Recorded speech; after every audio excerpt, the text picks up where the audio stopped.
This is ME 582 Research Methods Introduction to SPSS and Stata. My name is Faisal Wahib Adam. We start this presentation by looking at the overview of data systems. Which keyboard do I use? Okay. And the outline of the lecture, we look at the overview of data systems. And then this lecture is made up of two parts. Part 1 is Introduction to SPSS. Here we look at the nature of SPSS, data management in SPSS, and descriptive statistics in SPSS. Part 2 of this lecture, we look at Introduction to Stata. And here we look at the nature of Stata, data management in Stata, and again descriptive statistics in Stata. In overview of data system, we look at data collection, data entry, data consolidation, data storage, data management, and then data delivery. Here we have a demo questionnaire. We have sex, marital status, whether you have children or not, and where you live. And as part of data consolidation, we label male as 1, female as 2, marital status if single is 1, married is 2, etc. Data entry, we advise not to enter your data directly into SPSS, SAS or Stata, because these softwares are data analysis softwares but not data entry softwares. Again, we say that Excel is not a data entry software. And then we recommend two useful software packages for data entry: Epidata, Epi-Analysis, and CS Pro. You finally export your data into any statistical analysis software such as SPSS, SAS, or Stata. So here we have from your questionnaires, you enter into data entry software, and then you transfer it to data analysis software, and then you have your results. So part 1 is Introduction to Statistical Package for the Social Sciences, SPSS. And here we look at the nature of SPSS. So after installing your SPSS in your computer, you can open the SPSS by going to click on Programs, scroll down, still looking for SPSS,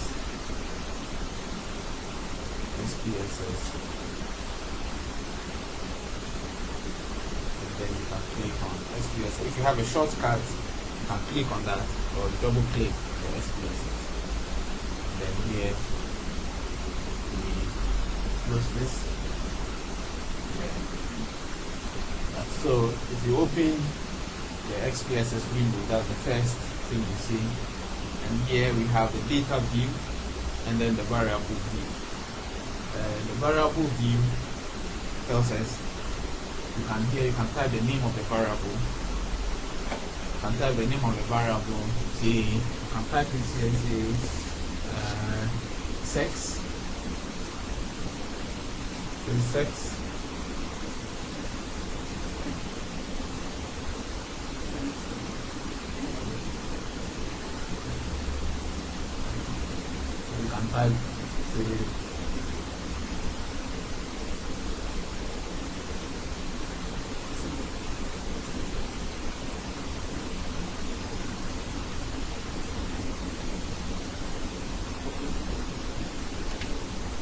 Type the sex.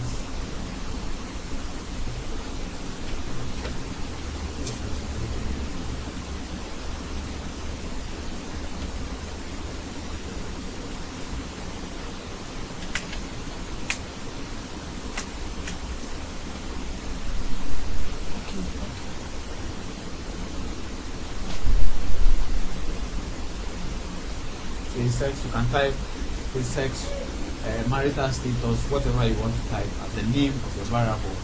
Here, look at the type of the variable. whether it's a string or not, the weight and so on. Now in data view,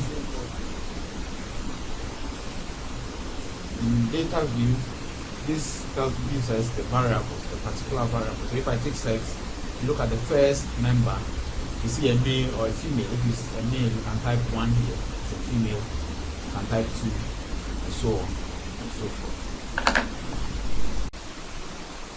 Yeah. Then we have two ways of entering data in SPSS. The first is manual data entry, and here you want to enter the data manually. If for some reason you do not have any data entry software, you can enter your data directly into SPSS. And then we have data import. You can import data from text files, Excel spreadsheets, Access database, and so on and so forth. And the variable view, as we showed,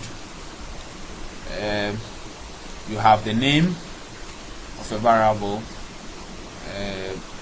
the type of the variable, and so on and so forth. Now, with the variable view, we have the name, and the name here is a short description for the variable. Example, if it's sex, age, date, and so on and so forth. And then the type, we have numeric, comma, dot, scientific notation, whether it's date, a string, and so on. And then the width. The width is the number of characters you have for your variable. So if I take a value such as example 32.53, then I have the width is 5 because I have 3, 1, 2, 3, 4, and 5. Then the decimals tells us the number of digits that will appear after the decimal point. For instance, if I take 32.52, I have 2 decimal places. Then the label is a label of the variable, and that is what you use in your programming or in using the software. And the value is what contains the possible values of the variable. Example, 1 stands for male, 2 for female. Then we have what we call missing. And missing is used to specify whether a value can be missing for a variable in a case. So in a case where someone does not respond to a particular question in your questionnaire, you can use that as missing. And then we have columns, which is used to specify width of the columns used to enter the data. And then we have align. You can align left, right, center, and so on. Then in the data view, this is where you enter the actual data from the various cases.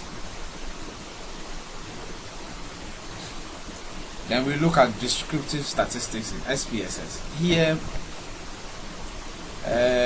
we look at how you can describe basic features of your data, and we present these in forms of graphics or graphical displays in tables, and then what we call summary statistics. So graphical displays involve or include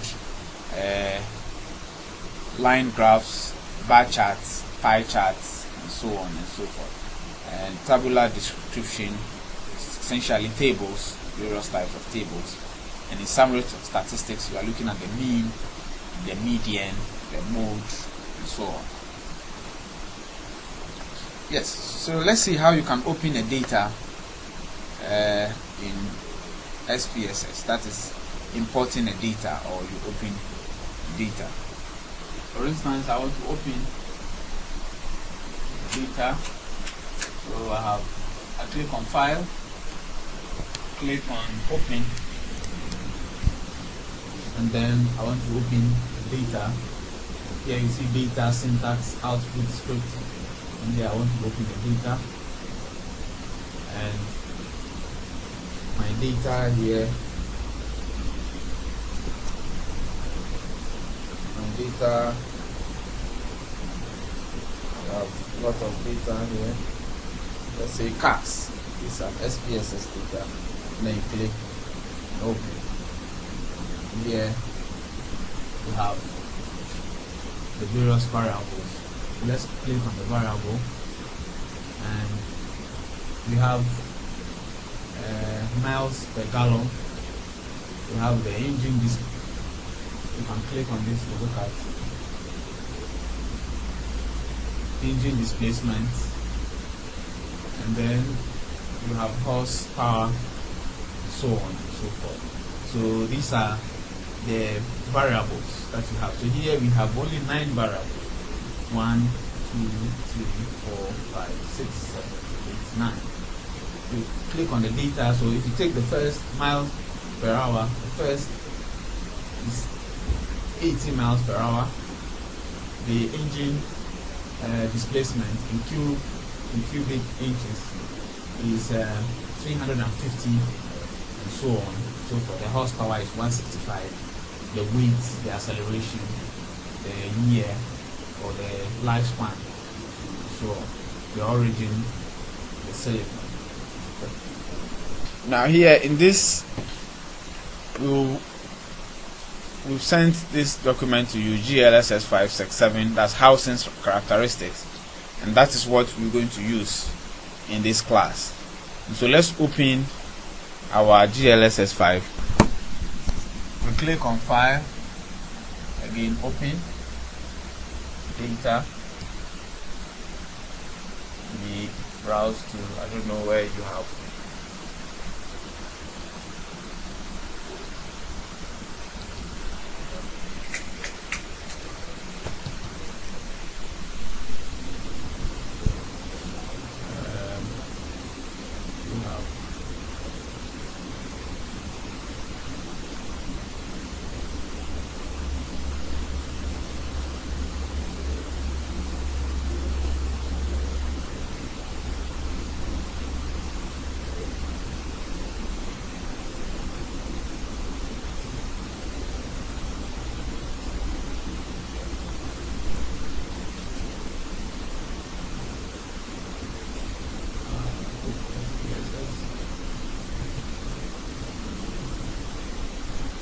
And then we click on GLSS 567 housing characteristics. This is the data we're giving to you, and that's what we use in this class. And here we have a variable. Let's see the number of variables we have. We have up to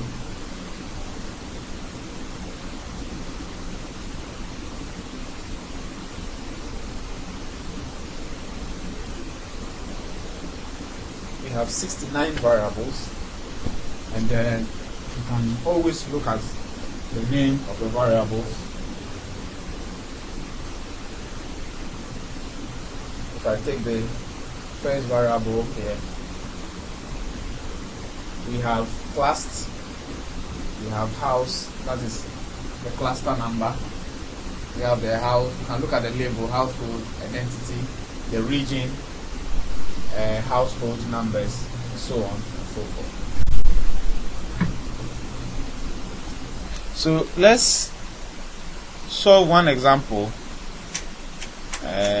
using the SPSS. Here we want to draw a bar graph to show the rural-urban correlation for the entire sample in percentages and actual number of cases. Let's see how to do that. So here we want to find out the number of people in Ghana who are in the rural areas and those in the urban areas. This data is GLSS 5 Ghana Living Standard Survey, the 5th one, and it shows the housing characteristics of Ghanaians. And here we want to know the number of people who are living in the rural and urban areas in Ghana based on the data. So the first thing is to open the data. We've done that already. And then you click on graphs. You want to draw a graph. And so click on graph. And then this is a bar graph. We want to draw a bar graph. And then we want to draw a simple bar graph, so we click on simple. And then make sure the summaries for groups of cases is selected. And then you click, you define, here we are interested in the number of cases, and in our category axis we select rural-urban correlation. Now, rural-urban correlation, we can go through our variables. That is rural-urban, that's log 2. So we select rural-urban, then we move it to that side, and we click on, and we click on OK, and this gives us the graph showing the rural-urban correlation in Ghana. Here we see that we have about, in the urban areas of Ghana, we have about 400 people living in urban, and then we have about 5,500 living in rural areas. These ones are the procedure that you go through. You can repeat this process by looking at the percentages, and here instead of clicking on the number of cases, you click on percentage. Let's take the second example. Here I want to draw a graph to show the rural-urban correlation for the various regions. We want to know the number of people, say, in the Greater Accra region who are in the urban or rural areas. So here we go through the same process. We click on graph, and then we click on clustered. This is not a simple graph, this is a clustered one. And then you take define, and then we can look at the region. So let's see how. We click on graphs again, bar, this is clustered, click on define, and then on our category axis here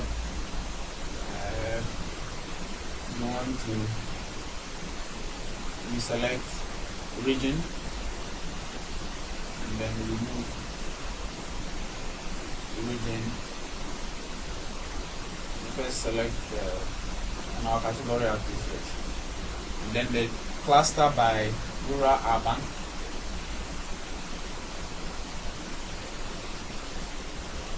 That is log 2. So I move it, I click in on that, and then I click OK. Yes, so this gives me the people, a graph. This is a bar graph showing the number of people living in the western region.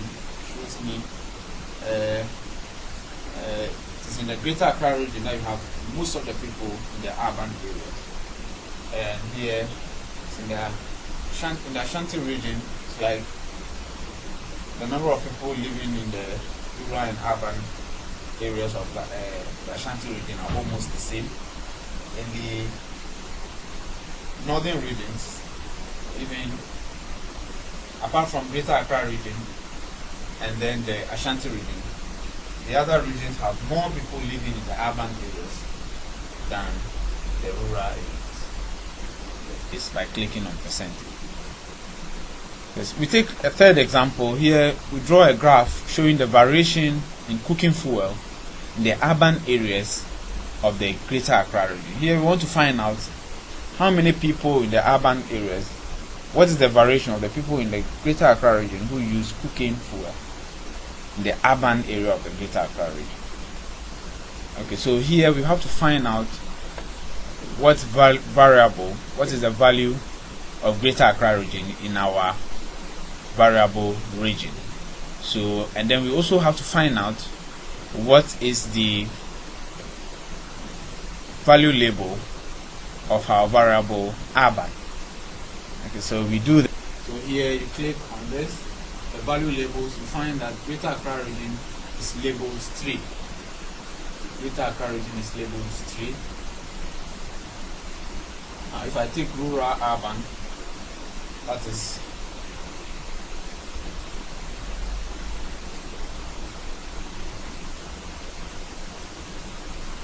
rural urban, that is log 2, urban rural correlation, and then I find that urban is 1 and rural is labeled 2. So here we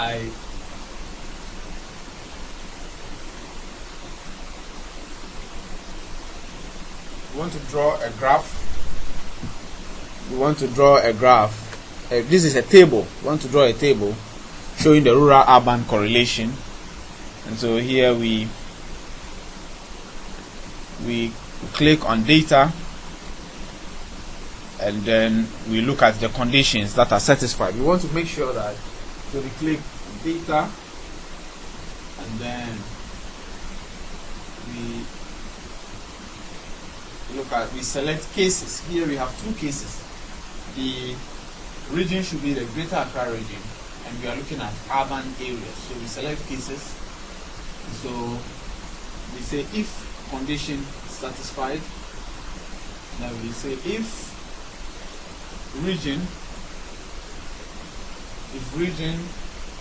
is equal to 3, that is Greater Accra region, and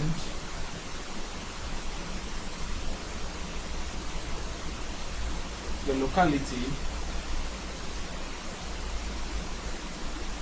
is equal to 1, it means that the person is in the urban areas of the Greater Accra region. So you can now continue. Click on OK. Then you can now click on Analyze. You want descriptive statistics, take frequencies, and then we want to find out the variable here is cooking fuel.